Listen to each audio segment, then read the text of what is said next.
This morning, an exclusive interview with a father whose 17-year-old son was murdered. It happened during a road rage shooting when the family was coming home from an Astros game. Like, you have one job as a parent, is to get your kids all the way to the finish line, and I had to bury a child instead, and so that's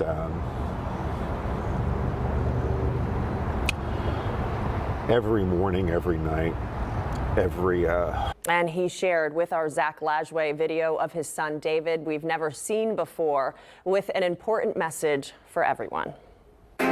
Music. For David Castro, I started learning this like yesterday. Was a gift. He saw music the way that most people see colors. For those in attendance to David's show, his act ended too soon. I'm now remembered as the father who lost his son, at an Astros game, and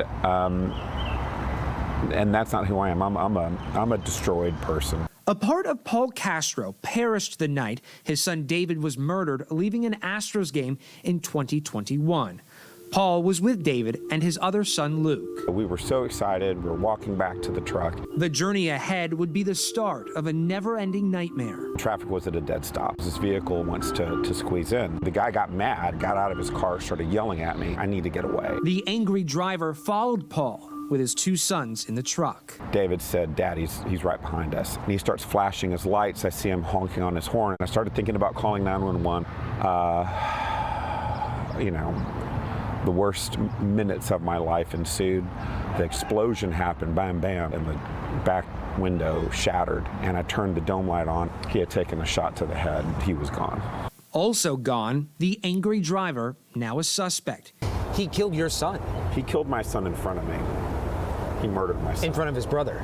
In front of his brother. The horror inside the cab of my truck is not something any parent can imagine. The suspect, who we will not name during this report out of respect for David and his family, pleaded guilty to murder in January of this year. He was sentenced to 30 years in prison. I'm sad for myself for not getting to see that awesome kid become the young man and man that he would have been. So we made a choice, and that choice was, in this tremendous loss, there was still an opportunity for him to be who he was, and that was a giving person. David saved several lives donating organs, including his heart, liver, kidneys, pancreas, bone, skin, veins, and corneas. And I hope that the people who received his organs, if they're watching this, know that they got a good guy. It is the opportunity for people to have a second chance at life. Dr. Steve Beynon is chief of transplant at Memorial Hermann and professor at UT Health Houston. He says there are many donor registries to opt into, but the easiest way to become a donor is when you update or apply for a driver's license. That's a legal document. When you're putting that organ into someone else, what is that moment like? It is never routine.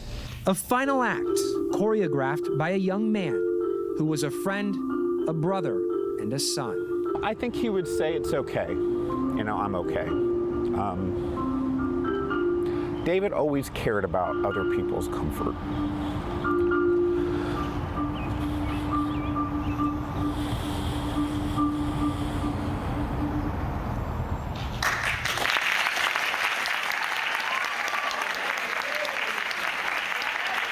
Yeah, this is a tough one, and to identify a purpose within tragedy is also not easy. The purpose here serves a great need. According to Memorial Hermann, right now there are more than 100,000 people in the U.S. awaiting life-saving organs. The organ donation program at Memorial Hermann is one of the busiest live donor kidney programs in the nation. But again, the easiest way is checking that box when you update or apply for a driver's license. We really appreciate Paul Castro's strength and time and generosity sharing his son with all of us in that sense. Yeah, and keeping his son's memory alive. It's just terrible, man. I know. Okay, Zach, thank you. We need to talk